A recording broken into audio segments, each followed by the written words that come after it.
네, 안녕하세요. 법무법인 대한중앙 한병철 변호사입니다. 오늘은 음주운전 못지않게 중요한 주제, 바로 음주 측정 불응에 대해 말씀을 드리겠습니다. 거부하면 무조건 처벌이 될까요? 꼭 그렇지만은 않습니다. 실제 무죄가 나온 사례들이 있는데요. 지금부터 재미있게 풀어드리겠습니다. 우선 음주 측정을 거부하면 어떻게 될까요?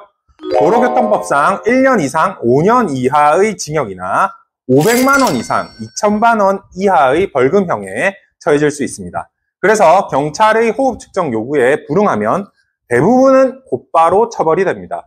그런데 법원은 예외적으로 이건 무죄다라고 판단한 경우도 있습니다. 이게 바로 오늘의 포인트입니다. 첫 번째 경우입니다. 술을 마셨는데 운전을 한 게 아니라면 음주 측정 거부 자체가 성립하지 않습니다. 서울중앙지방법원 판결을 보면 한 분이 술을 마시고 차량 시동을 걸고 전조등을 켰어요. 그런데 기어는 넣지 않은 상태였죠. 경찰이 바로 음주 측정을 요구했는데 거부했습니다. 1심에서는 벌금 100만 원을 받았지만 항소심에서는 운전을 한 게 아니므로 측정 요구 자체가 부당하다고 해서 무죄가 나온 겁니다. 여기서 포인트는 시동만 걸어도 무조건 운전이라고 볼 수 없다는 점입니다.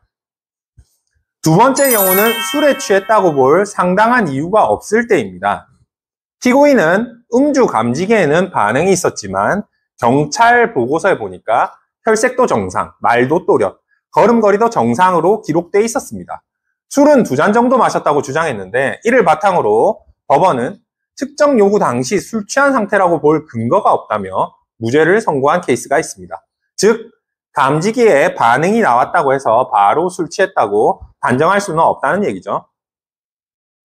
세 번째는 경찰의 절차 문제입니다. 교통 단속 지침에 따르면 운전자가 측정을 거부하면 최소 10분 간격으로 3회 이상 불이익을 고지하고 총 30분이 지나도 거부를 할 때 비로소 불응으로 처리해야 합니다. 또 운전자가 호흡 측정에 불복하면 혈액 채취 방법을 안내해야 하죠. 그런데 이런 절차를 싹 무시하고 곧바로 거부로 처리했다면 처벌 근거가 흔들리게 됩니다. 결국 절차 위반으로 무죄가 되는 사례가 있는 겁니다. 그럼 여기서 중요한 실무 포인트를 짚어드리겠습니다. 첫째, 무조건 측정을 거부하는 건 절대 좋은 선택이 아닙니다. 실제로는 대부분 처벌로 이어지기 때문이죠. 둘째, 예외가 인정된 사례들은 매우 제한적입니다. 즉, 운전을 안 했다든지 취했다고 볼 근거가 없다든지 경찰이 절차를 어겼을 때만 가능한 거죠. 셋째, 만약 억울한 상황이라면 현장에서 바로 변호사와 통화하시거나 최소한 경찰의 요구와 절차를 꼼꼼하게 확인하는 것이 필요합니다. 오늘은 음주 측정 불응과 무죄가 인정된 사례들을 살펴봤습니다. 결론적으로는 거부하면 대부분 유죄, 하지만 특정한 경우에만 무죄라는 점을 꼭 기억하시기 바랍니다. 음주운전이나 측정 거부는 본인뿐 아니라 타인의 생명과 안전에 직결되는 문제입니다. 저는 법무법인 대한중앙 한병철 변호사였습니다. 도움이 되셨다면 좋아요, 댓글, 구독, 알람 설정 한번 도와주세요. 다음 영상에서 뵙겠습니다. 감사합니다.